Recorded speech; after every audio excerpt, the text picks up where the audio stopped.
It looks dead inside. I am scared. And then finally, this will put so many people out of work.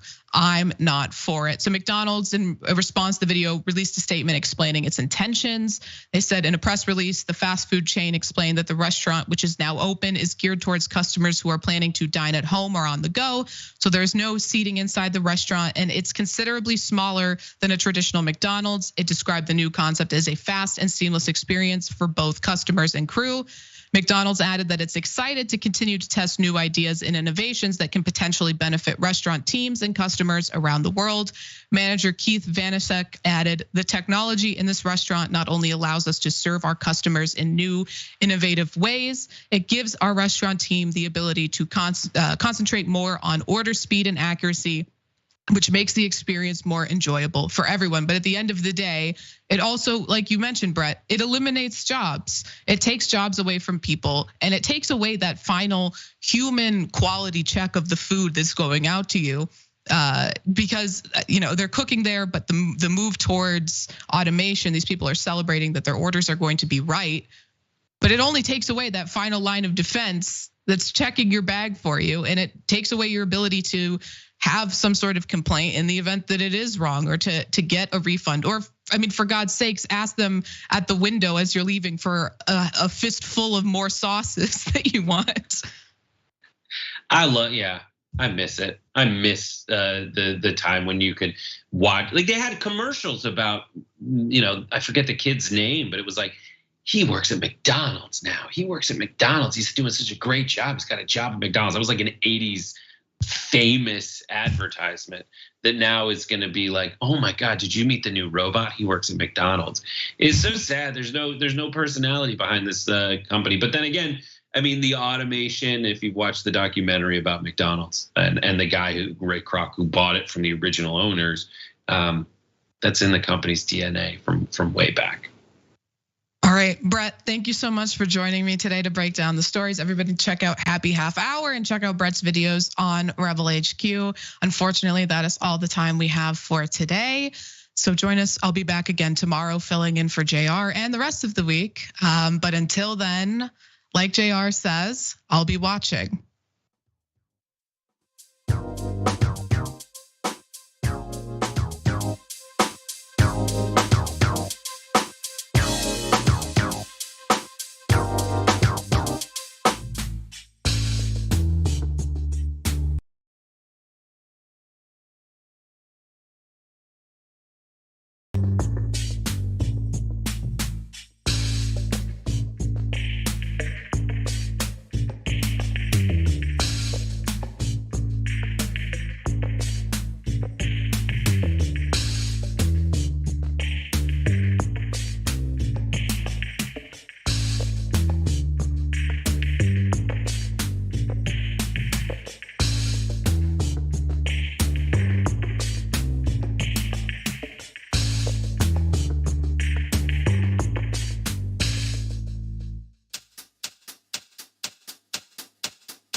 This is the Damage Report. Welcome. I'm Ben Gleib, filling in for John Iadarola, who is out today. This is gonna be a wild one. We got some stories that you won't believe, except you will believe them because they're crazily true. And I'm joined to get through the madness by my co-host today. You know this man from the Politics and Paper podcast, and he's a Rebel HQ contributor. It's Jackson White. What's up, Jackson? Man, I'm doing good. It's good to be here. Santa Claus was quite generous. I've been running around with my little nieces. I warned them of reverse Santa Claus. That was hilarious. I was at the breakfast table telling them reverse Santa's gonna come take all their presents if they don't finish those cinnamon rolls. So I've been having a good time, man. That's a great idea. I like that. I like that a lot. Better finish that plate. I like that a lot. I had a great Christmas as a Jewish man. I played tennis and thought about the lack of gifts that I got. But I did get one Hanukkah gift at my White Elephant exchange, because we're keeping it simple these days. I got a set of cocktail glasses, which is perfect because I personally need to get drunk to get through the reality that is the world these days. That's a good investment. It has utility, you know what I'm saying? That's a good grown man investment right there. That's a good present, I like it. Thank you for understanding me. You find somebody gets me. I dig it, man. I love it. Let's get into our first story, and it is an intense one. Cruel, dangerous, and shameful. The White House scolds Governor Abbott over Christmas Eve migrant drop-off in freezing temperatures on Christmas Day. How lovely. An initial 2 busloads of migrants from Texas were taken to local shelters in Washington, D.C., according to an administration official. More buses then arrived outside Vice President Kamala Harris's residence late Saturday evening. A CNN team saw migrants being dropped off, with some migrants wearing only t-shirts in the below freezing weather.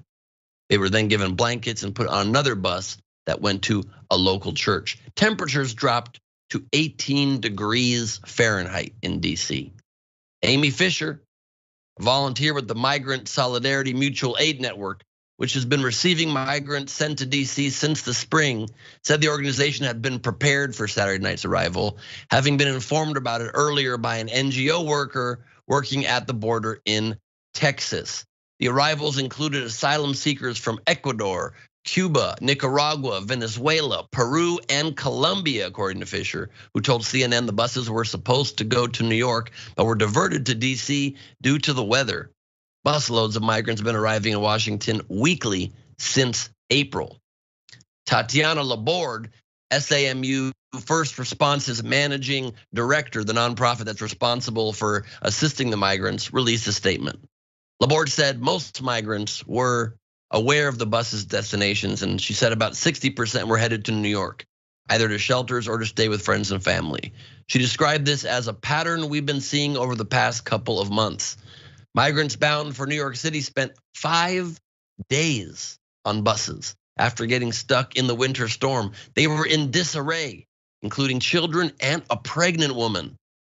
It was the longest ride that anyone has experienced since the buses started arriving here at the Port Authority, said Malu, who was among a group of volunteers who welcomed the migrants upon their arrival.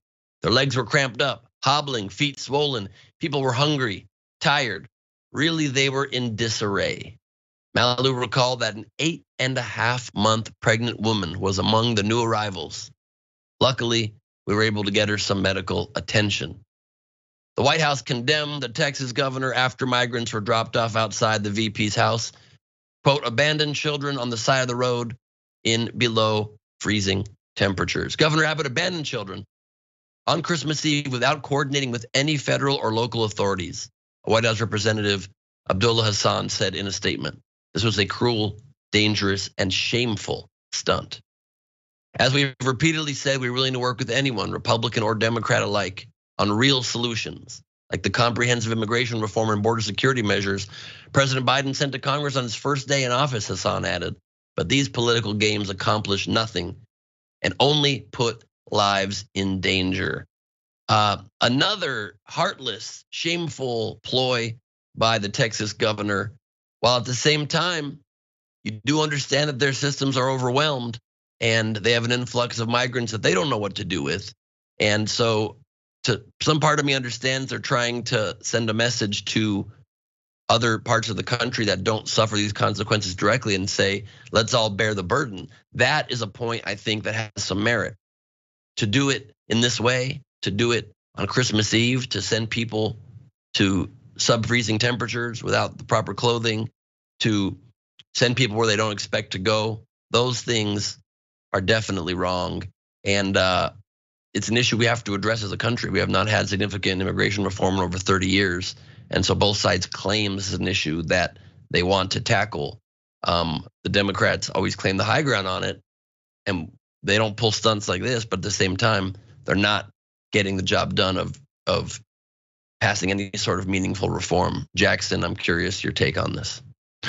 Well, it's one of the interesting things just in terms of how politics works, when we have an issue that's a real issue, but people don't, handle it in a humane way, is that despite the fact that Greg Abbott, sent these migrants in freezing cold temperatures to Kamala's house and all these places, there's really no underlying logic to it other than to virtue signal to the base. However, Republicans are still gonna, gain ground with this. Oftentimes when we see Latinos or different people shifting and voting for Republicans, and it's like, why would they vote for this? Why would they do this?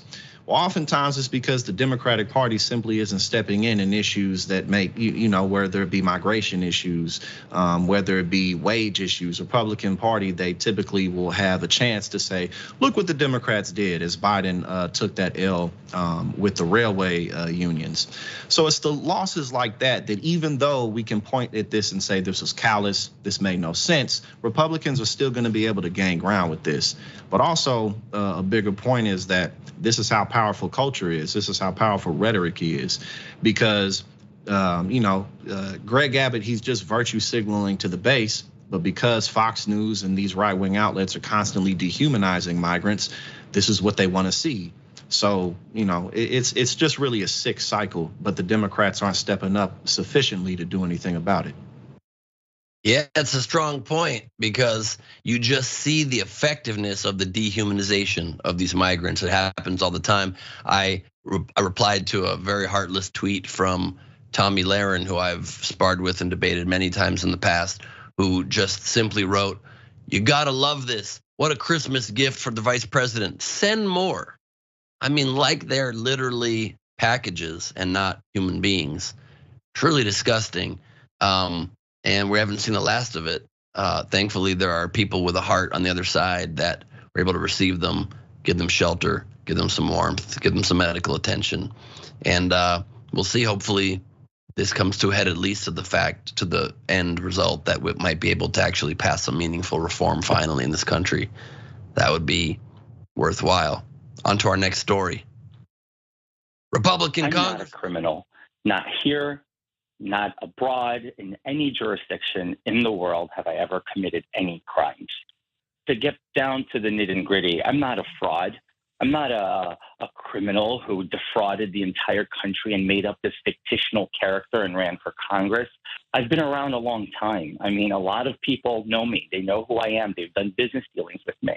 I'm not going to make excuses for this, but a lot of people overstate in their resumes or twist a little bit or ingratiate themselves. I'm not saying I'm not guilty of that. He's not going to make excuses for it while he lists 47 excuses and also uses 3 words that aren't words there. Let's get down to the nit and gritty of it. I'm not going to ingratiate myself, and I didn't make up some fictional character. He did make up a fictional word, however. That, of course, was Republican Congressman-elect George Santos of New York, admitting he lied about his credentials during a Monday interview with the most reputable source he could choose, the New York Post. It seems everything he was accused of lying about, his education, work history, personal life, religion, people he knew, is that all? All of it seems indeed were lies. New York Representative-elect George Santos confessed on Monday to a multitude of lies he made on the campaign trail, including about his education and work experience, but he denied that he claimed to be Jewish, according to the Jerusalem Post. Santos, who gave an interview exclusively to the New York Post, insisted the controversy won't deter him from serving out his 2-year term in Congress after winning his election in November. In one of the 4 New York congressional districts flipped by the GOP. Of course, it won't deter him from serving out his term. He's a Republican. They thrive on this. He probably is going to get promoted, be put as the head of every committee. He pulls off lies, he wins elections. This is the gold standard for the modern day Republican Party. He went on and said things he probably didn't even have to say, but he said it nonetheless. Quote, I am not a criminal. This controversy will not deter me from having good legislative success. I will be effective. I will be good. I never claimed to be Jewish. I am Catholic. Because I learned my maternal family had a Jewish background, I said I was Jew-ish. Literally the joke that every Jewish boy makes when he's 7 years old. I'm not Jewish, I'm Jew-ish. It's the stupidest statement. This man is an embarrassment. And again, he fits in perfectly in today's GOP. Santos's professional biography was called into question early this month after the New York Times, a slightly more reputable paper, reported that he misrepresented a number of claims, including where he attended college and his alleged employment history with high-profile Wall Street firms. Quote, my sins here are embellishing my resume. I'm sorry, Santos said on Monday. The Times reporting called into question Santos' work history, education, personal life, and involvement with certain charities even. He confirmed the reporting, including the fact that he was married to a woman for 5 years in spite of running as a gay man. I dated women in the past, he said. I married a woman. It's personal stuff. Sure it is, except when you misrepresent who you are, get in office, and then come clean just right after. During his interview with the Post, Santos also called his past claims about working for Goldman Sachs and Citigroup a poor choice of words. He actually worked for a company called Linkbridge and was never affiliated with either bank. I will be clearer about that, Santos said. It was stated poorly, as reported by Kip Jones and Mediaite. I love very much that he thinks it's a poor choice of words to completely invent that you worked for companies. You understand as a Republican candidate wanting to claim you worked for Goldman Sachs because that's the only way to get everyone in the Republican Party aroused. As the Daily Show with Jon Stewart once called Goldman Sachs, or as it's more properly known in GOP circles, Goldman Sachs. They need that. They need that cred to believe somebody's gonna be greedy enough, corrupt enough to serve their interests. He made it up, and that kind of made up for lost time in a way because he might not have had the resume, but he does have the grit to say and do whatever it takes. Truth be damned. Santos also admitted he never graduated from Baruch College or anywhere else. I didn't graduate from any institution of higher learning, he told the Post. I'm embarrassed and sorry for having embellished my resume. Santos concluded, we do stupid things in life. Sure, people do stupid things like getting a little too buzzed at a party, having to call an Uber and keeping your car in a pay lot. And you can show up and it's towed in the morning, stuff like that.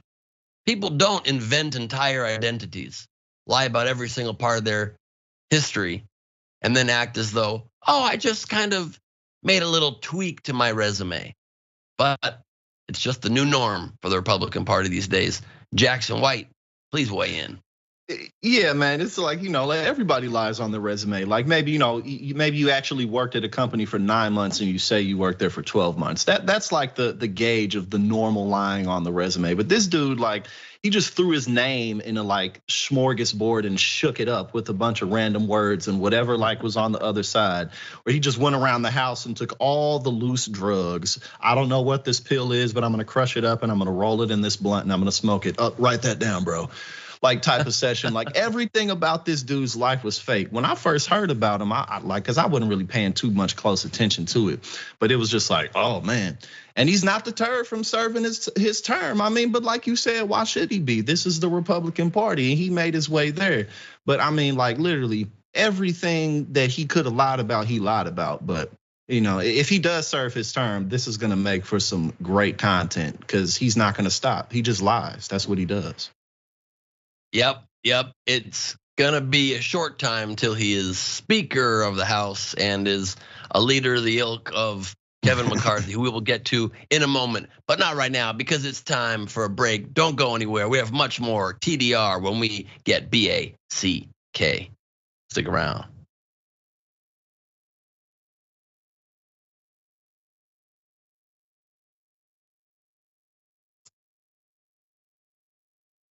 All right, we're live right now, still on the break, yeah? Love it. Good to be with everybody. Hope y'all are doing well. I would like to plug a couple things if we can, and then read some of your comments. I hope you're enjoying it. Hope you had a Merry Christmas, by the way, everybody. Hope you had a Happy Hanukkah. I hope Kwanzaa's treating you well. I hope the Flying Spaghetti Monster has blessed marinara sauce upon your home. I don't know what I'm talking about, but doing my best. Join, by the way, if you can, thousands of other progressives in bringing TYT's mission of positive change to life by becoming a member today if you can. When you sign up for an annual membership, you'll get to spin the wheel to win limited time perks from TYT. I heard from a good source you have a 25% chance to win a Blue Apron $100 gift code, which is awesome because it is a true gift card. You don't need to put a credit card in, nothing. You just get free food from them through Blue Apron. Other prizes include awesome offers from Shop TYT. Check it out and sign up at tyt.com/spin or scan the QR code to get started. And when we say members make TYT possible, it is not an exaggeration. We literally could not do it without you. So please keep that in mind. And also wanted to thank you, of course, for watching the Damage Report live. Once the show ends, stick around because you'll automatically get to watch the next live TYT show, which is indisputable. Make sure autoplay is on and you won't have to do anything else. So there's that. Let's take a look at some of our comments coming in right now. We've got Mickey C, the silver-haired dragon, saying Ben and Jackson, it's gonna be a great show. You're damn right about that, if I can say so myself. 100%. It's already a great show. Yeah, Jackson and I both agree. Having us here together makes it great. Yeah. We're making TDR great again. I read something in the comments that said we're getting a BJ today. Ben and Jackson. Oh my God, that is true. Kind of creative. True. I like that. That is true. That is true. And we're getting a JB as well, which is almost spells job, but not exactly. We've got Nostra Science saying Texas dumping migrants in the harsh winter cold is a deliberate crime against humanity. I totally agree. Gabby Marita says if the GOP held George Santos to the same standard they held Elizabeth Warren to for making misleading claims of heritage, shouldn't they have like 7 racist nicknames for Santos by this point? So true. I mean, on the left, you do the tiniest thing wrong, you're done forever. On the right, it just boosters you. It boosts you right to the top. And we also have Russell, a member for 3 months, saying, hey, Jackson, greetings from St. Louis. We got what's up? I'm in St. Louis right now. What's going on? I'm here visiting. Yeah, St. Louis crew going to see Nikki Glazer on New Year's Eve performing, my dear friend. And we've got Lelu Dragonfly, member for 19 months, saying happy holidays, Ben, Jackson, and the Thunder. Hope you are all having a wonderful day. You as well. Same to you, big time. The Chibs, welcome to Tier 1. Margarita on the Rocks, member for 4 months. The DOJ needs to hold Abbott accountable for trafficking and inhuman treatment. I'm ashamed he is the Texas governor. I do not claim him. No one claims him. No one, his own family doesn't claim him. So it's a strong point. We got more coming, and also thank you to Green527 for the super chat and Bernie the Kiwi Dragon for the super chat as well. Hope you enjoyed your holidays. Also, thank you for the great wishes. We are back with the main show in 5 seconds. Let's do it.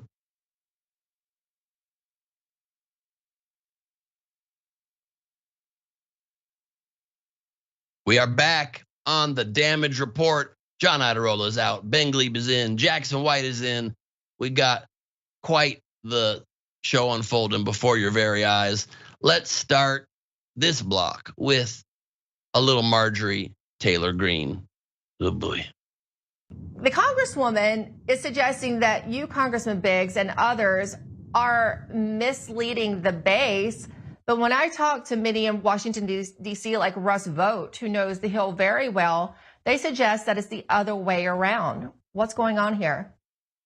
Well, I love Marjorie, but here, I mean, she's kind of crossed a Rubicon there. She's calling us liars and saying we're misleading. But here's the whole deal. The parliamentary process for electing a speaker goes like this. It's designed for the majority party to win. That's simply the way it's set up. That's why you have the denominator system where it's whoever votes. You got to get a majority of whoever votes, not the body. It's not a majority of the quorum. It's the majority of whoever votes. So if the majority party does what it's supposed to do, they'll win. God, do they have an ability to speak a lot of words that mean a whole lot of zero? That was GOP Rep Andy Biggs slamming Marjorie Taylor Greene over her support for Kevin McCarthy as speaker, but soft slamming her, then saying a bunch of nothing. I love her, but she's crossed a line you cannot return from, but still I'm in love. To paraphrase Biggs, Republicans have a Never Kevin 5, a strange name that could have worked more on, that includes Biggs, Rep Bob Good from Virginia, Matt Rosendale from Montana, Ralph Norman from South Carolina, and Matt Gaetz from Florida, attempting to thwart a McCarthy speakership victory. That anti-McCarthy GOP opposition force has since found themselves locking horns with a familiar face and once close ally, Greene. Marjorie is not America first, says Stu Peters, far-right radio host, but regrettably a faker and a liar who raised millions claiming she would impeach Biden, and now backs a man for speaker who refuses to impeach Biden. You gotta love how much they want to just get revenge for Trump's 2 impeachments. You're gonna impeach Biden based on what? Based on following the law? Even if you don't think he's accomplishing your policy goals that you wish he was. Impeach him based on what? What has the man done that is against the Constitution, that is against his oath of office? Not a damn thing. Gaetz and Greene are at war over this though, having even posted dueling op-eds. Rep Marjorie Taylor Greene's Twitter with the highlights. Let's start with my dear friend Matt Gaetz. Many of his attacks are comparisons to Paul Ryan. It's quite ironic given Matt's very first vote in Congress was for Paul Ryan as speaker, even when we all knew Ryan would never deliver the MAGA agenda. Why are those 5 lawmakers deceiving conservatives? I've been asking them for well over a month. The truth is they have no plan. It's an empty promise, which is why I'm speaking out. For anyone questioning Kevin, all you have to do is look at his public statements and promises.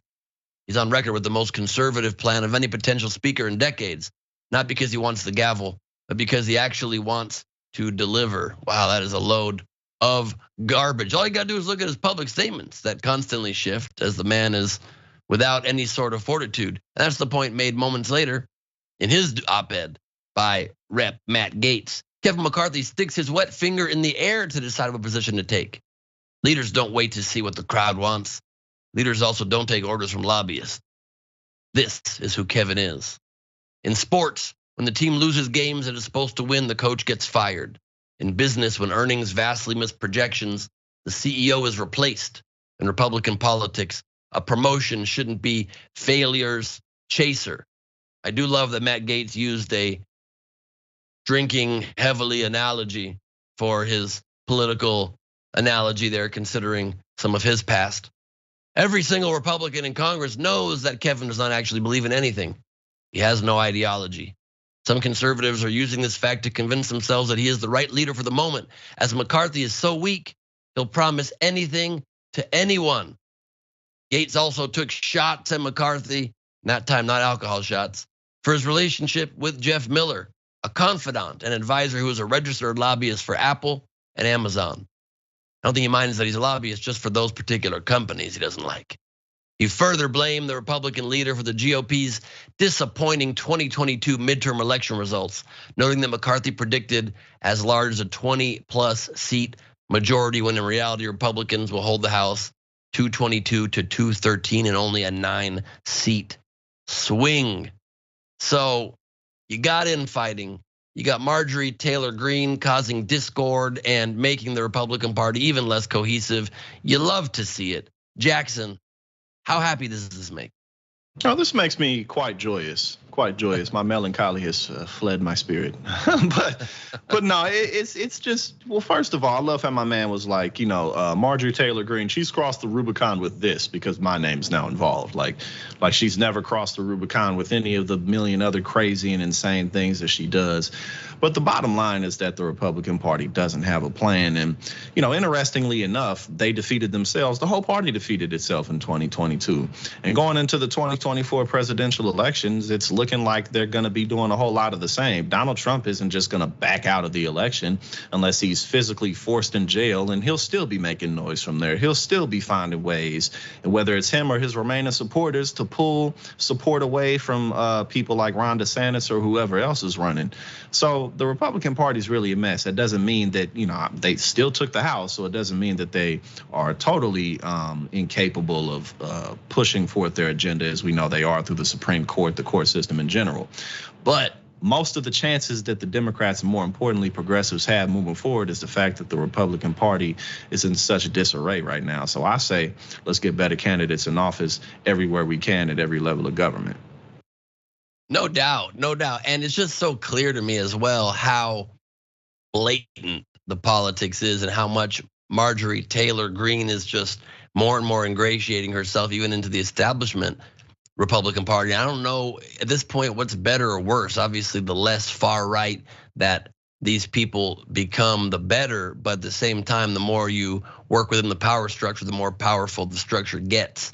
It doesn't escape my memory that it was just a short while ago that Kevin McCarthy, the man that she is defending so vehemently, took her off all of her committee assignments, stripped her of all power officially in her role for just a large number of incendiary and irresponsible comments. And the tables turn. Politics does make such strange bedfellows. And if I were able to point my Jewish space laser at anybody, it would be at the two of them to get them to work out their differences. It's a peaceful space laser. I don't know if we ever discussed that. Marjorie didn't really explain. It's a laser that brings peace to all the children of all the land, especially. Hippie laser. That's correct. It's a hippie laser. Yeah. It also wraps around trees. It hugs trees. It's very nice. Do you think McCarthy's going to get the speakership? Is it a foregone conclusion in your eyes, Jackson? Probably so. I mean, the majority. Why wouldn't he?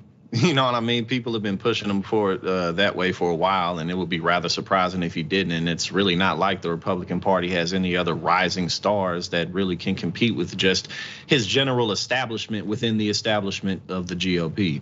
So, I mean, what are they really? Who else? Matt Gaetz, especially with the case that's still pending against him, just that reputation. Anybody in the Marjorie Taylor Greene camp or the Lauren Boeberts, the Republican Party's not going to make them front facing. They'll take as much advantage of them as they can in terms of just winning elections in districts where they like that. But I mean, come on. And Matt Gaetz and people like him, they know that there's really nobody else with his seniority or authority. So he's just making noise because he can.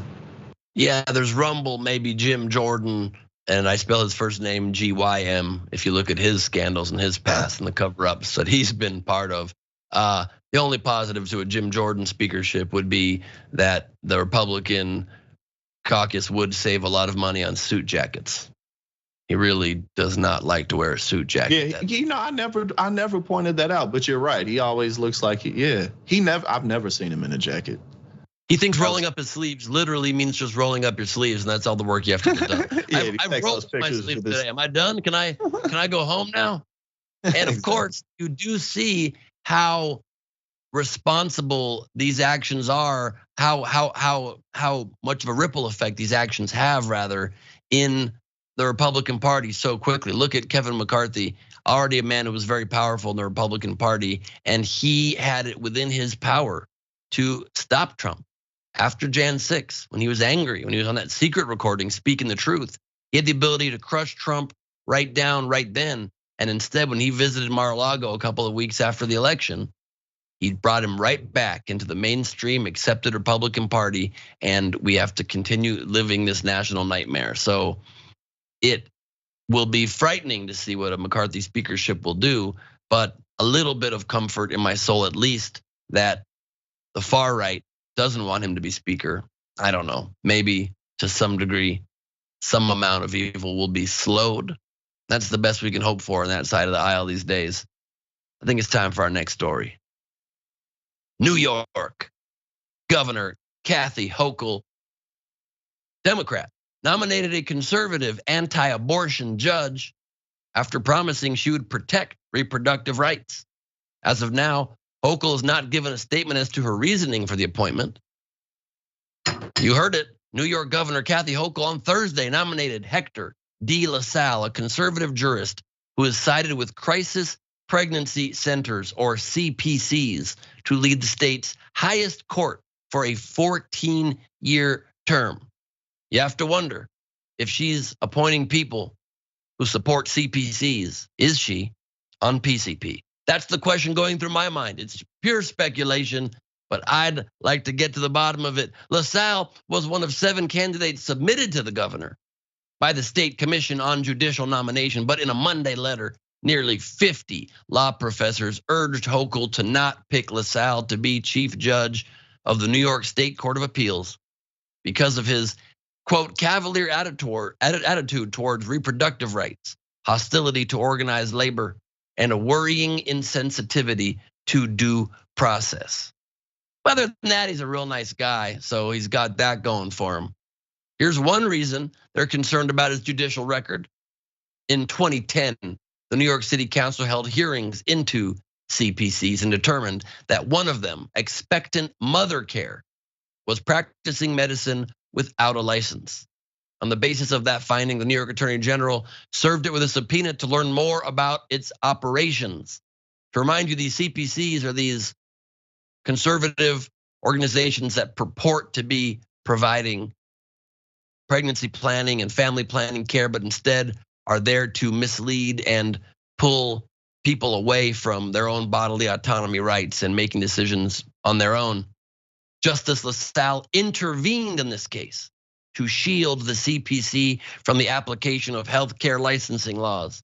The opinion stated that the Attorney General could not get the advertisements and promotional literature, brochures, and pamphlets that the CPC provided or disseminated to the public in New York State, or the list of CPC's funders, even after court review.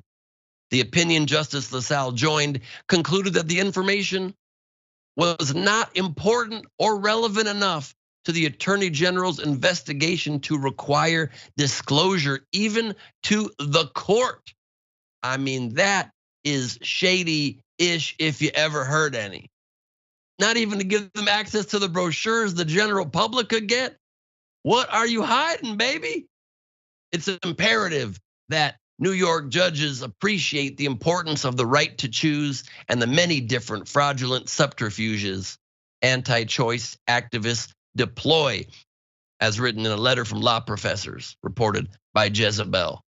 What has Hochul said previously about abortion rights? Was she ambiguous? Did she make it seem like maybe she would be open to appointing so-called pro-life judges? Well, after Roe v. Wade was overturned, Hochul said the state would be, quote, a safe harbor for abortion patients and created a $35 million fund for abortion clinics to help them handle the coming tide of out-of-state patients, like the Louisiana woman who was forced to travel 1,400 miles to New York for an abortion. Hochul called the overturning of Roe repulsive at every level. Yet, this is what happened. Jackson, what reason possibly would Hochul be approving this person to the highest spot on the bench in her state?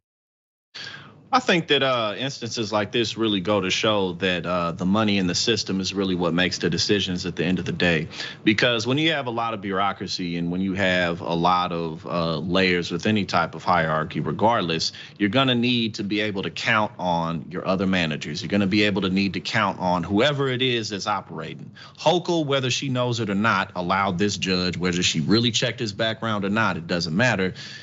her nominating this person is completely contradictory to the statements that she made. But again, oftentimes people in these positions, it's just part of their career. They raise money all the time. They're used to the money in the system. They're surrounded by it. They swim in it. It's nothing to them. So again, a lot of these nominations that we see, it can be easy and accurate to point our finger at people in specific positions, but really it's just the money making the decisions.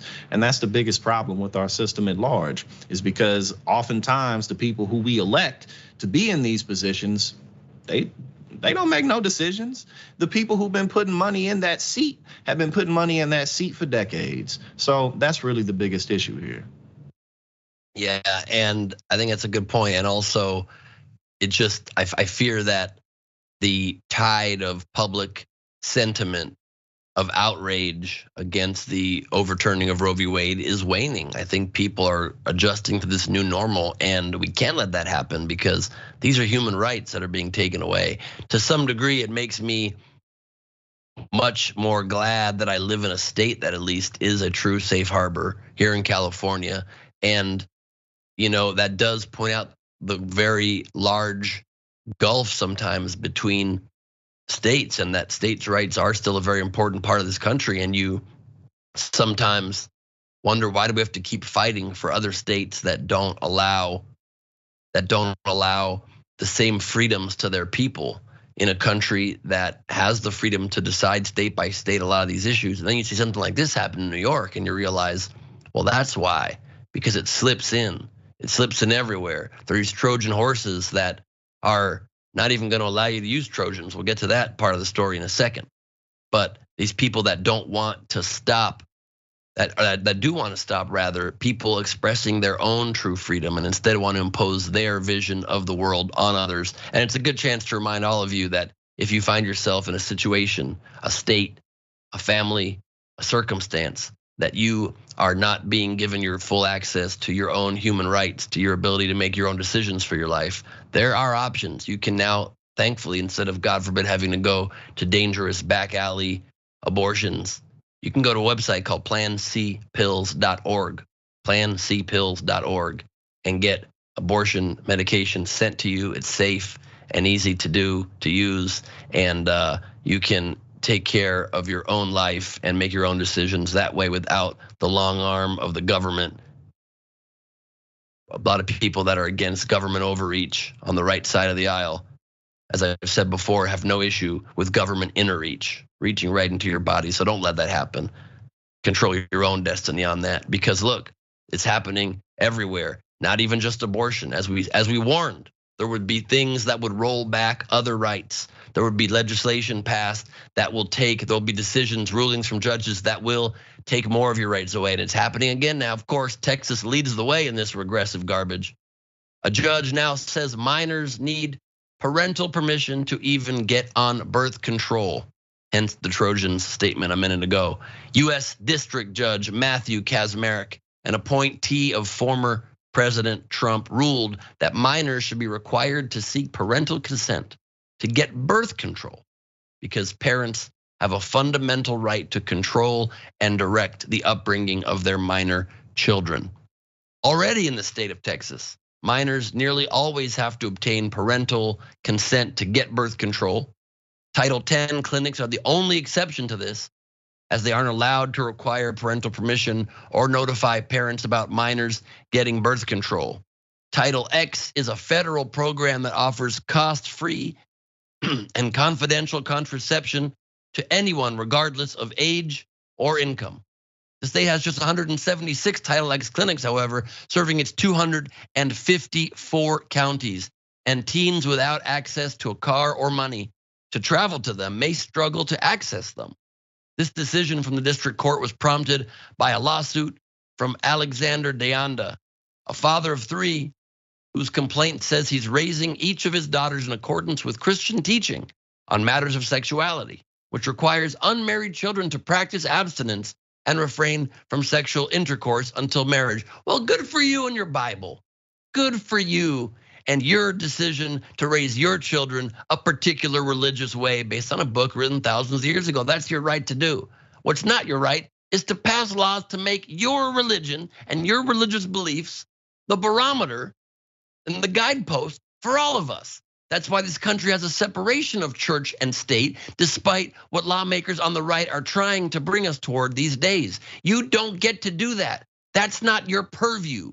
Stay in your lane. You want to raise your daughters a certain way, raise them that way, and see if once they're aware of the freedom that this country grants to its citizens, if you still have that control over them or not.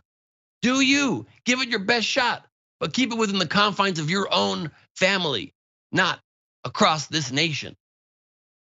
Nan Whaley, Director of External Affairs, the Texas-based youth reproductive justice group, Jane's Due Process, or JDP, said the district court ruling violates young people's self-determination and bodily autonomy. Damn right it does. At a time when, quote, the demand for birth control skyrocketed amongst young people in the wake of the Supreme Court's decision overturning Roe versus Wade.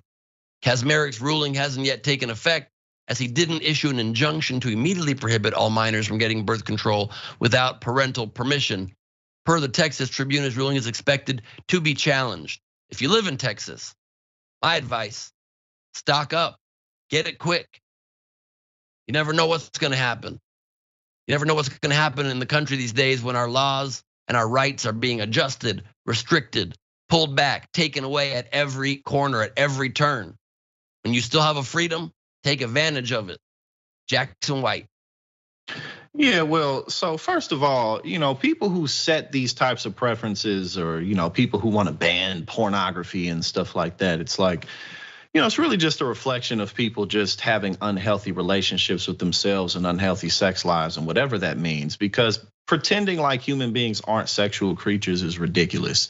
Pretending like I have full mastery over my urges. No, you don't. And again, it's like thinking about children and what they may do. Why are you thinking so much about how young teenagers' sex lives, first and foremost? But that aside, obviously, we know that this type of approach simply doesn't work. People have sex, and therefore, we should be encouraging them to do it safely. We should be encouraging them to learn about how it works, to know who they're sleeping with, et cetera, et cetera. Instead, obviously, we know that this would just lead to more pregnancies, more STDs, and what have you. On top of, for the most part, and if you're 17, 18, who cares how old you are? May not be any of your parents' business. What if you don't have a good relationship with them in the first place? I still don't necessarily just openly talk about my sex life with my parents. I'm 30 years old, so it's just clearly it's an overreach. And, like you said, that's great that you want to raise your daughter or your son in a certain type of way. That's great that your religious doctrine is written in a certain type of way, but we're sexual creatures. And so we need to treat ourselves as such. And Jackson, as a man slightly older than you, let me just say, I don't know that you ever need to get to the place where you're openly talking about your sex life with your parents. Yeah, I agree. Definitely, I agree. Who could have seen all of this coming? It would be great if we had a leader that was able to see into the future. Oh, wait, maybe we do. Donald Trump wished everyone a Merry Christmas, which was really nice of him to do. Of course, he did it in the most Trump way ever, posting on his Fisher-Price version of a social network. Merry Christmas to everyone, okay? Including the radical left Marxists that are trying to destroy our country. The Federal Bureau of Investigation that is illegally coercing and paying social and lamestream media to push for a mentally disabled Democrat over the brilliant, clairvoyant, and USA-loving Donald J. Trump. And of course, the Department of Injustice, which appointed a special quote unquote prosecutor who, together with his wife and family, hates quote Trump, close quote, more than any other person on earth. Love to all. You gotta love the love to all he throws in there at the end. You also gotta love how Trump will never understand the purpose of quotations, why they're there, or when to use them. Putting your own name in quotes is pretty strange. And also calling yourself clairvoyant is maybe one of the most absurd things ever done by this already absurd, incredibly absurd man. I'd also like to point out his third grade level puns, his garbage pail kids level of insults with names these days. The Department of Injustice. Oh, slam, you reversed it, dog. Way to do it. But clairvoyant takes the cake. This man who's predicted nothing well in his life as pointed out by Love and Lemonade on Twitter, saying you would think the best clairvoyant would be able to avoid so many bankruptcies. Touche. Or Hoodlum at Not Hoodlum, very contradictory handles, saying Captain Gravy Pants is claiming, the best nickname possible for him, is claiming on Trump Social that he's brilliant and clairvoyant. Then he knew he lost the election before anybody else did. It's a strong point. It's a very strong point. Do you think, Jackson, that Trump has clairvoyant powers? Do you think he's suddenly developed an ability to see into the future? Well, the only clairvoyance I've ever seen from him is his comments on crypto. But then again, that's just because he's too old to believe in crypto anyway. So other than that, no. Well, but have you seen that mashup video where he's like, nobody knows this like me. Nobody can do this like me. Where like no one knows anything like him. He's the best at everything. I mean, it just goes without. So pretty much, the fake phone calls he was given, like where he was calling that news outlet, like Donald Trump's a total stud. He totally sleeps with all the babes. All the babes want him. Like, just everything about him. So this is just another example of that. He's just he's a clown. He's a goofball. But America elected him as president. So what does that say about us? It's so true, because with the amount of clownship this man is getting to further levels of clownitude every day, you would think the circus would be more popular when it comes into town. You would think we'd be selling out circuses. Barnum and Bailey would be at the top of the Dow Jones Industrial at some point, because people love a good clown. But maybe it's waning, because a new Fox News poll shows that 58% of voters are not glad that Trump is running again. Only 39% are glad in a very recent poll. So the waning of his popularity at least does seem to be continuing. That is not election winning numbers. Not even glad someone's running. That's not even a vote. That is like glad he's even in the mix, and it's only 39%. Does not bode well for his non-existent, newly relaunched, brand new campaign. And of course, Trump melted down the other day in maybe even next level fashion. Looking at him would be real nervous, red in the face, even more than his typical orange, over the final Jan 6 report. Take a look at this. We wanted security, we wanted safety. There was no insurrection, and there wasn't going to be an insurrection. It was made up by these sick people. Nancy Pelosi and the DC mayor refused. If they'd listened to me, my recommendation, none of this would have happened, and you wouldn't have heard about January 6th as we know it. And they didn't discuss the other thing, the reason that everybody went there, the election, which was a corrupt disaster. They did not discuss why the doors were flung wide open for people to walk right in, and they didn't discuss the role of federal informants. Most importantly, the Unselect Committee did not produce a single shred of evidence that I in any way intended or wanted violence at our Capitol. Yes, they did, bro. They provided 800 pages of evidence of that. It's a report. If you knew how to read, you'd be able to brush yourself up on it. You'd have never heard of January 6th, really, except for your tweet saying come to the Capitol on January 6th. It's gonna be wild, or saying let's fight like hell, go down there and fight hard. Or the fact that you, during a press conference, this is an often overlooked fact, when asked if you would commit to a peaceful transfer of power months before the election, said, we'll have to see. No guarantees. I promise a peaceful transfer of power. Okay. I mean, it's unreal that people still, I'm sorry, that hand was too big. It should have looked more like this. I promise a peaceful transfer of power. Okay. I'm the best. I got great big hands, and that's how it goes down. Lawrence Tribe, a Harvard law professor, said Trump's lawyers should consider having him plead insanity at trial when his trial inevitably does come up, which is my favorite thing I've ever heard. Look at the man, more unhinged by the day. You gotta love seeing him squirm. I do indeed. Think about it. Have dreams of sugar plum fairies and Trump squirming while we take a short break. The Damage Report. We'll be right back.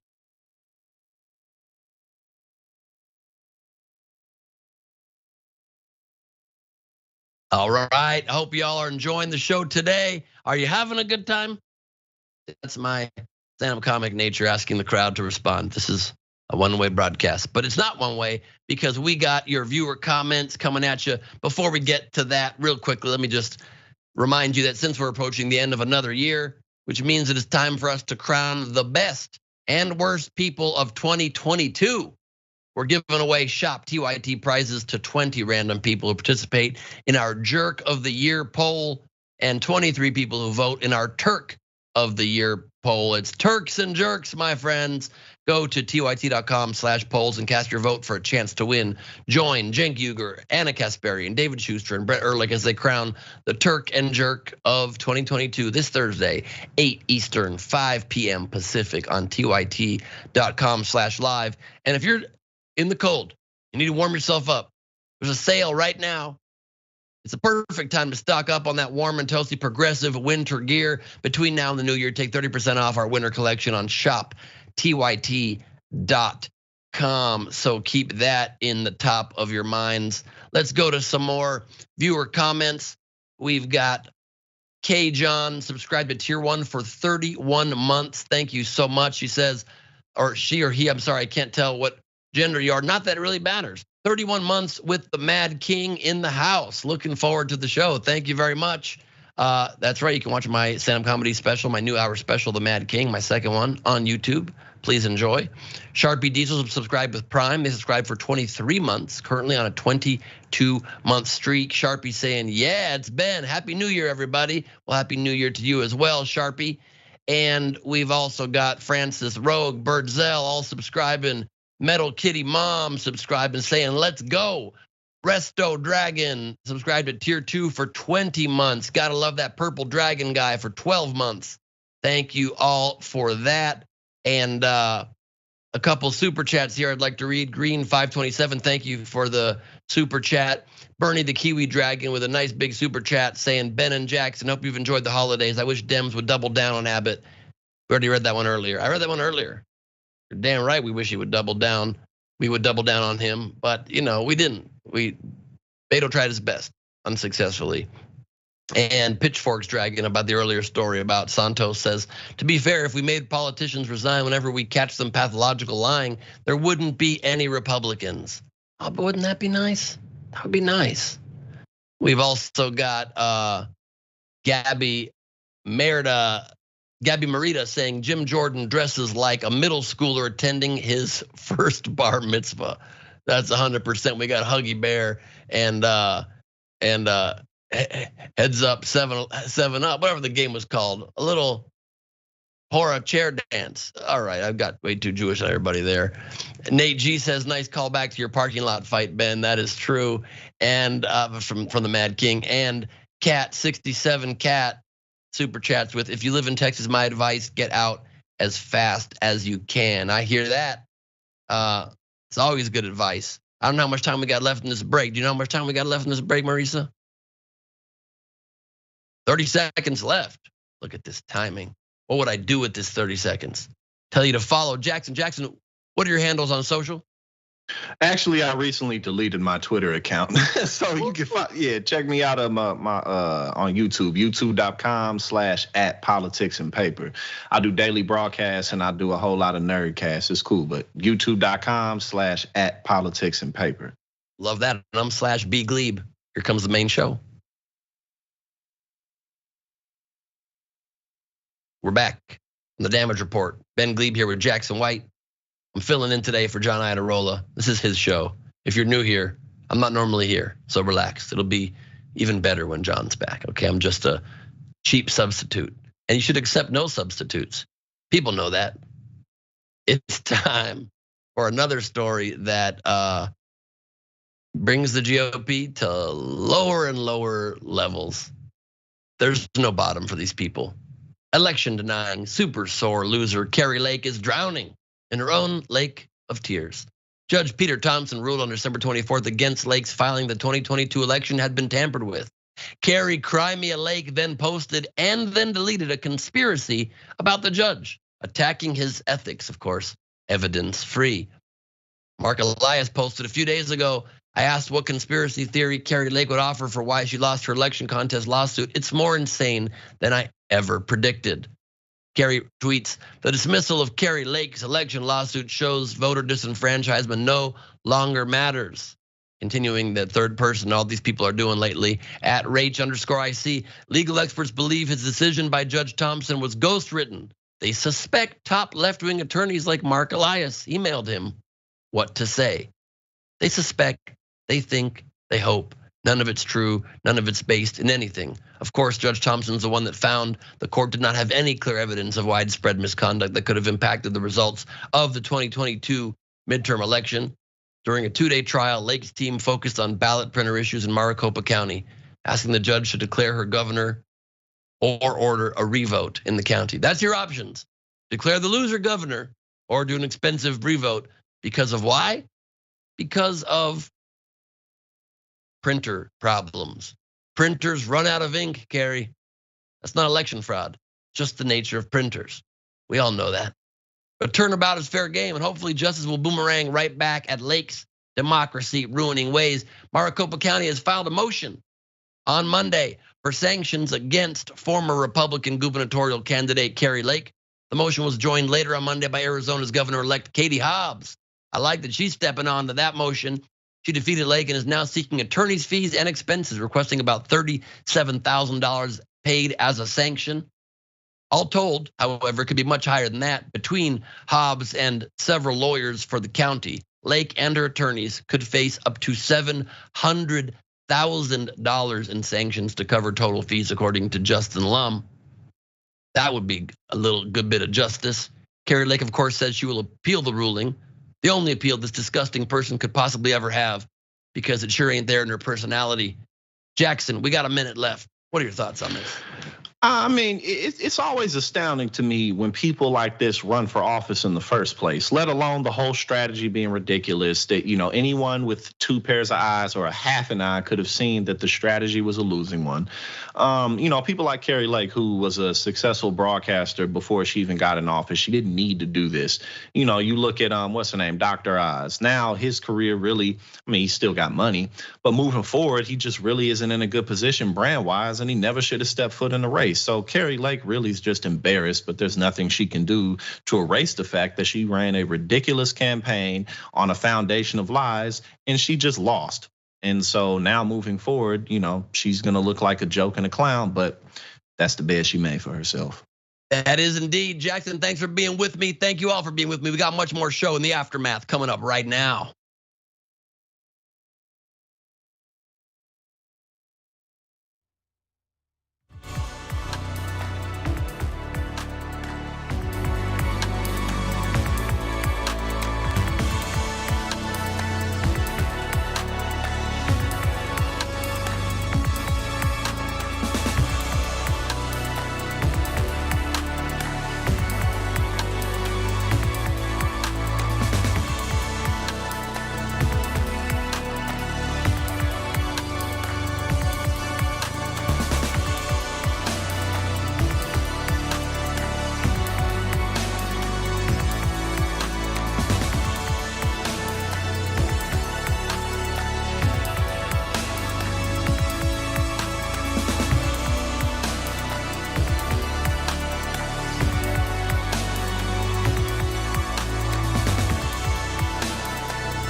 We are back on the aftermath. Ben Gleib here filling in for John Iadarola. I'm joined by my co-host today, the formidable Jackson White. Jackson, what's going on, man? First hour, you feel pretty good? That first hour was good. It was fun. We covered some fun stories, some sad stories, but at least we got to laugh at the GOP, and that's always a good thing. Facts. Before we get into more of that, anything, you got any big plans coming up for the New Year's Eve, the rest of your winter? Well, my flight back home, well, I'm from St. Louis, that's where I'm at now, but I live in New Jersey. My flight on Thursday got canceled. Hopefully I can rebook it for Friday, but I don't know. We'll see what's up. If I have to stay here, it'll be whatever, but if I'm back in New York, then it's not hard to find things to do in New York, so I'll be good. True. I'm flying to the craziest place to be flying to tomorrow night.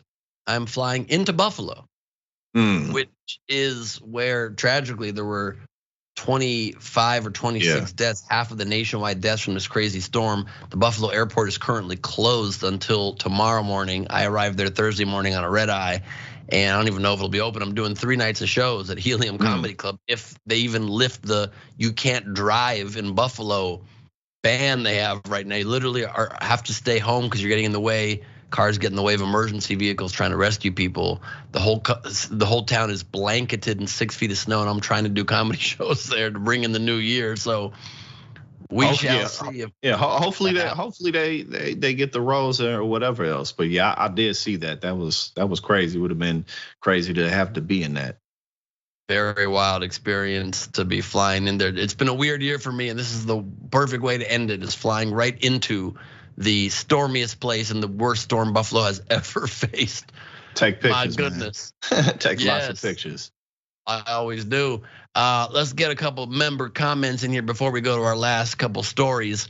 We've got a comment here from Aileen Woke Mind Virus Dragon saying, well, wait, the Jan 6 report told us he wanted to order 10,000 National Guard to walk with him to the Capitol, which was verified by his staff. But he didn't order it for the Capitol itself. How is that Pelosi's fault? Strong point. He, of course, made the offer only to protect himself, or made the request, or was going to make it, not to protect the nation that he was supposed to be, as president, taking care of. Amazing. And next, TYT reporter at Laundry for Oregon says he's so clairvoyant. He bankrupted a casino. You're damn right he did. I also performed at that casino, the Trump Taj Mahal in Atlantic City, and worst arena I ever played. I got to open for Dane Cook on a bunch of arenas, and that was the first one designed very poorly, just from an acoustic standpoint. Big gaps between the sides. The man can't do anything right. That's a fits with the brand. It fits with the brand. It does indeed. Big gaps. Big gaps in his thinking everywhere. So there's that. And we're gonna come back in a little bit for some more comments, but we got more stories for you right now. This next story won't surprise. Well, I think actually this one might be a little bit of good news. A little bit of good news heading our way when it comes to maybe some of these Republican culture war attacks are not quite resonating the way that they hope. Let's get into that story right now. A new poll from the nation's largest teachers union found that culture war attacks on public schools largely fell flat in the 2022 midterm elections, proving less important to voters than concerns about school shootings and traditional concerns over school funding. The findings reflect that while the idea of critical race theory fired up Republican-based voters, of course it did not significantly move persuadable voters in 2022. Quote, culture war issues do not resonate with independent voters much at all, the poll bluntly states. Look at this bar graph right here. No one likes charts, but we're gonna look at it anyway. So chart on motivation to vote against compared to previous years. The purple block there is people that were more motivated or enthusiastic, gray about the same, and red less motivated or enthusiastic. Based on the left side is people who see critical race theory favorably. 60% were more motivated to vote. Those who view critical race theory unfavorably at 62%, almost exactly the same. Less motivated, 8% on each side. Did not make a difference when it came to persuadable voters, despite how much the GOP really wants to cover up America's sordid past. Voters don't seem to want that. In fact, the survey found that a full 3/5 of midterm voters, and I don't feel like 3/5 should be used very often when talking about voters, but 3/5 of midterm voters said school shootings were a major factor in their vote, more than any other education issue. Voters placed far less importance on right-wing culture war topics. 43% were worried about schools teaching critical race theory to be politically correct, while 42% said they worried about indoctrination from radical left-wing teachers. But voters were notably more concerned about book bans and conservative attempts to censor history. 55%, clear majority, said a major concern for them was students not getting a complete, honest history of our country. You'd like to hear that. And an identical percentage, 55%, expressed worry about too many politicians banning books or topics that don't align with their personal beliefs, like Martin Luther King Jr., Rosa Parks, and the Holocaust. This is according to the HuffPost. So that's a little bit of promising development here. Since dividing our country gives Republicans their life source, they became reinvigorated about the prospect of the electoral potency of culture war attacks during the 2021 Virginia governor's race, when a host of education-related controversies helped now Governor Glenn Youngkin win. Before the 2022 midterms, there were clear signs the GOP was struggling to turn the education culture wars into a winning issue. But just 1.7% of Republican ads mentioned CRT, according to the Wesleyan Media Project. A September memo from the Republican National Committee told GOP campaigns they needed to connect culture war issues to existing voter concerns. Oh, that's an idea, including pandemic era learning loss. Weird, the GOP is just realizing you might want to connect the bullshit issues that we're pushing to existing voter concerns. Like it's a novel idea. Hey guys, wait a minute. I just had a thought. Maybe we should actually care what the voters care about and should talk about that and try to fix that instead of making up garbage ourselves and pushing it on people because we like to cry about stuff that doesn't even really exist. Voters are most worried about the mass shootings in schools, but that of course did not stop the NRA from posting a disgusting Christmas tweet. NRA posting, "Merry Christmas from the NRA, America's longest standing civil rights organization. We hope Santa brought you all the guns and ammo." So much to pick apart here. First of all, while we have it on screen, look at the logo. Look at the logo. It's an American eagle carrying 2 guns. That is not proper gun storage. That is not proper gun safety. You don't let your eagles fly with your weaponry. You keep your eagles locked in a gun safe and you let your weapons stay out so the family can encounter them randomly, drunkenly on the holidays. Everybody knows that. So they got that twisted.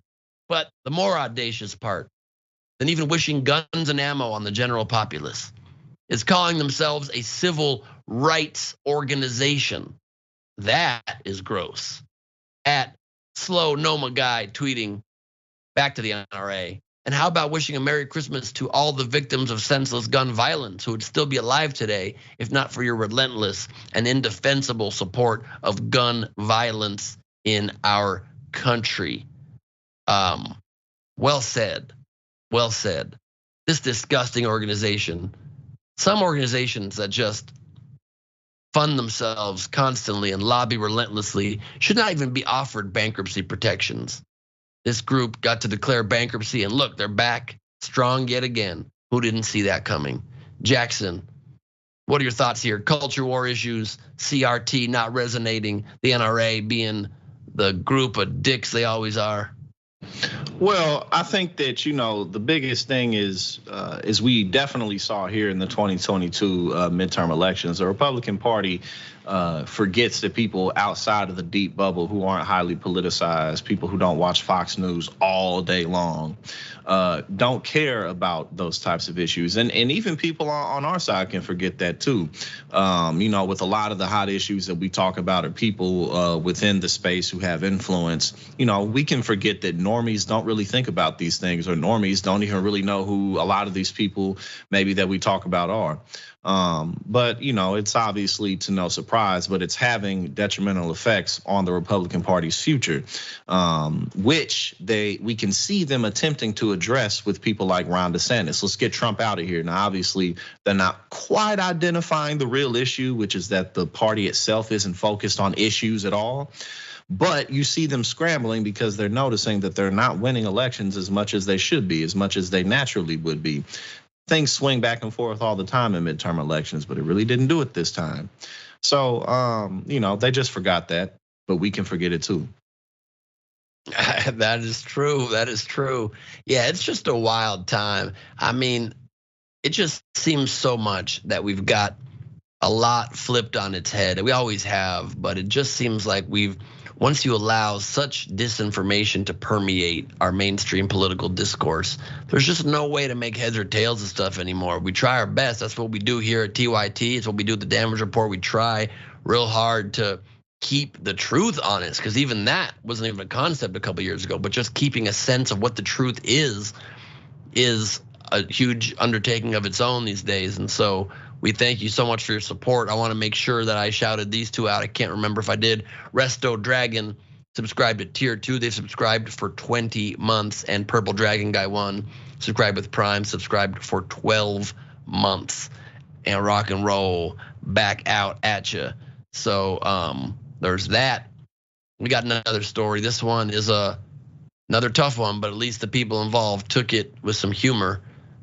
Self-proclaimed slave master spewing anti-Asian, anti-gay hate against TikTokers at California In-N-Out. Take a look at this clip. Have you had a light wheel fry before? What is a light wheel fry? Okay, it's You're French. just filming yourself eating? Yeah. You're weird homosexual. Why me, man? Why me? I just want to eat my flying Dutchman in peace, bro. Japanese or Korean? I'm Korean. Yeah, Kim Jong-un's boyfriend, huh? You're Kim Jong-un's boyfriend?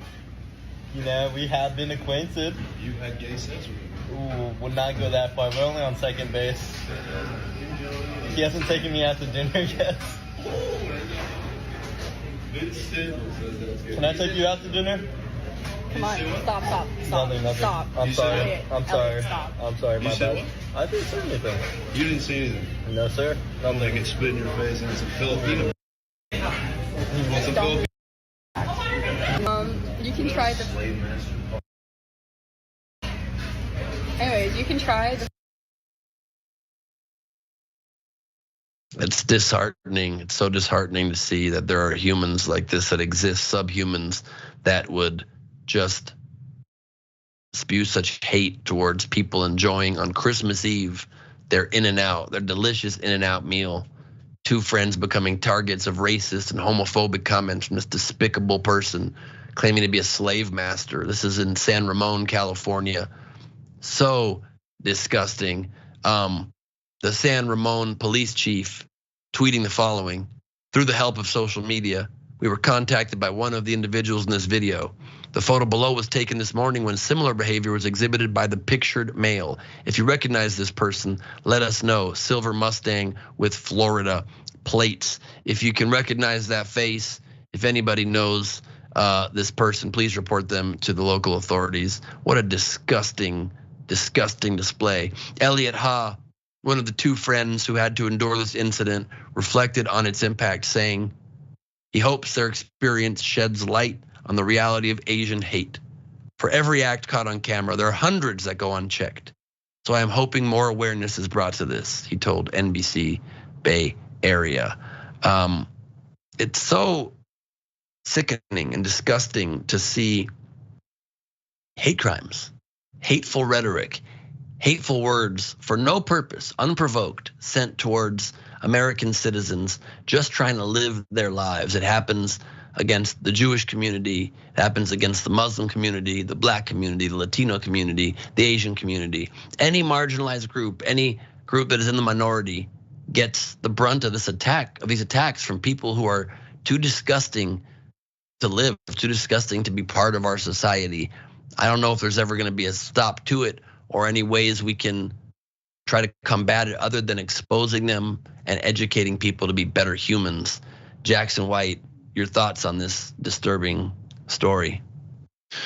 Well, it always really, gets to me about what life must be like for people who do things like that, who live in places like California, or they're visiting California, or they're in somewhere like New York or New Jersey, places that are very multicultural and okay with it. You're really intruding. Especially you had Florida plates. I'm assuming maybe he's from there. Maybe that's not his car. Don't know. But if he's not, he's intruding into an area where being, multicultural, diverse in your thought, diverse in people's backgrounds, and just working together and loving one another. That's California is maybe one of the biggest places for that on earth. So it's like, what do you even think you're going about with your mission? You're not accomplishing what you think you are. But unfortunately, people like this can be very dangerous. People like this can commit violent acts because they wake up every day and the world is not what they want it to be, especially in a place like California, again, where most people are pretty open and accepting of others. So it's definitely good that some attention was brought to it and that the authorities are onto them. Because again, people like this can end up causing physical harm to others and do often. And it's also why it ties right into our last story, why teaching critical race theory, why teaching an accurate representation of this country matters so much, of the crimes of our past, of our racist past, so we can hopefully educate people into the need for us to evolve into being better people. And any force that fights that, any force that says, oh, you need to have a pristine image of who we were and who we are, doesn't understand the realities on the ground. They've never had to deal with oppression. They never had to deal with the hate that comes at any marginalized group. I experienced so much of it even just recently when I did that video. I was anchoring the main show with Cenk, and I went off on Kanye's despicable anti-Semitism. And the vast majority, as it always is love coming from people, so much kindness. And I also got more anti-Semitism directly in my inbox and my DMs and in my comments than I've ever seen before. People saying 6 million clearly weren't enough. People making jokes about gas chambers, which killed my family. People making direct threats in my email saying, we're coming for you. Just completely disgusting people. And I only can think education and compassion can tackle it. And I admire the people in this video that at least were able to handle it with some humor and diffuse some of the tension, because that's the only way you can sometimes handle such hate, is with love and with light and with joy and happiness, and just try to ignore that the person is even part of your sphere, part of your reality. Yeah, and again, unfortunately, things like this, perhaps fortunately, we live in a world now where we can expose things like this on a much broader basis, to where, whether it be this or police violence, we see that things like this do happen at scale and do happen at mass, and that it is in fact an issue that society still has. We can pinpoint where it comes from. We can trace history, and there is things that we can do about it. And like you said, really education is the biggest number one approach, because the more people can just understand that everybody's really just another you in another body, the more that stuff like this will lessen. Because again, this guy's a grown man. He should know better, but he's going around doing things like this. So we got to continue to expose people like this. Exposing them is a very powerful thing to do. And that's one of the great, benefits we have of being able to have a platform like this that can call people out. And you're right, we all have that platform now. It's in our pockets. It's on our social media, and we all need to do our part to expose it. The more we expose it, the more we can hopefully reduce the trajectory that is unpleasant when it comes to such disgusting, despicable people. That said, let's go to a couple of member comments from TYT.com member comments. English teacher 1984, Grammar Dragon says, when an asylum seeker comes into the US, the government should arrange for and pay for their transportation to their relatives or sponsor or nonprofit after taking their information. A good use of my tax dollars. Nostra Science says, don't let the NRA dodo birds play with guns. Yeah, unfortunately, they're the ones who do. The good guys don't seem to have the guns. like they claim that they should. It's people pushing guns as a solution for everything and against any sort of common sense regulation that are the bad guys in my book. And they think they're the good guys fighting some unknown bad guy that they're never able to stop. That's how it goes. So all we can do is keep fighting the good fight, education, pushing along, and finding our own joys in life. Like, I'd like to introduce you who don't know maybe yet, my boy, my pride and joy, Henry Horse. Henry, say hi to the Dragon Squad. This is my boy, my son. He's turning 5 soon. I'm very proud to be his father for the last 4 years. And it's amazing when you raise somebody right. He's never been racist. He's never committed a hate crime against anybody. He's just a kind dog who gives you licks and cuddles and eats his food and goes on walks. That's what humans should aspire to be, more like dogs. That's my opinion. Do you have any pets, Jackson?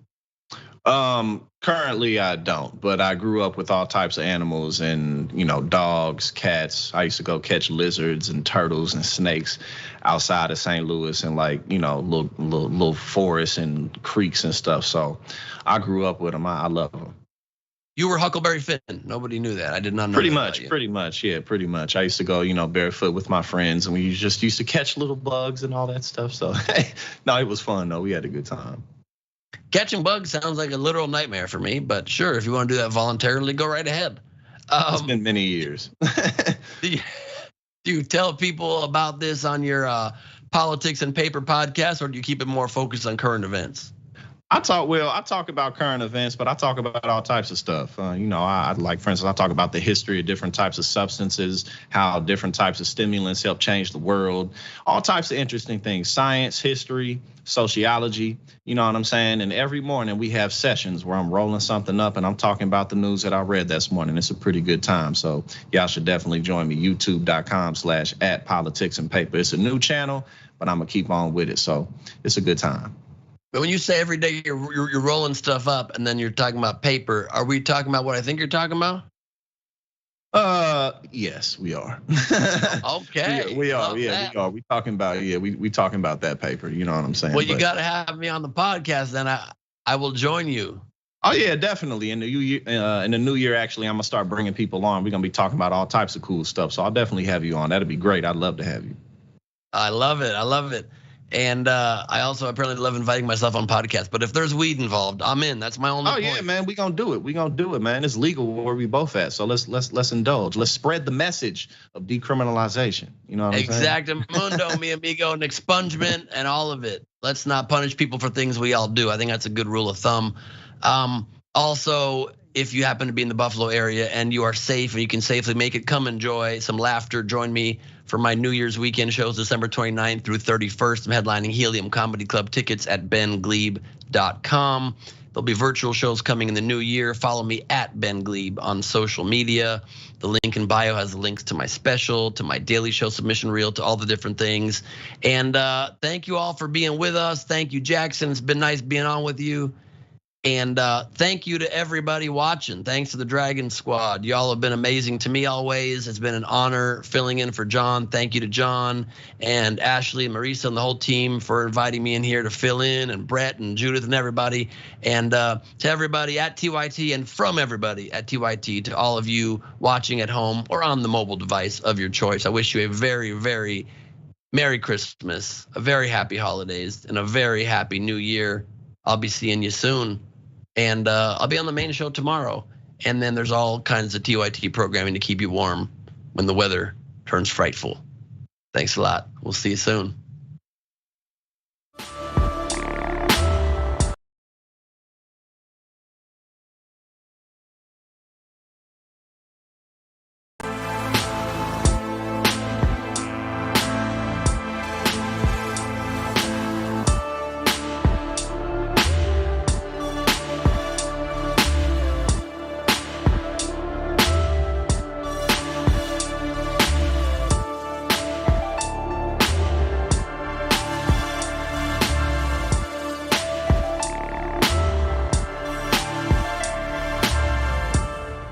Wow.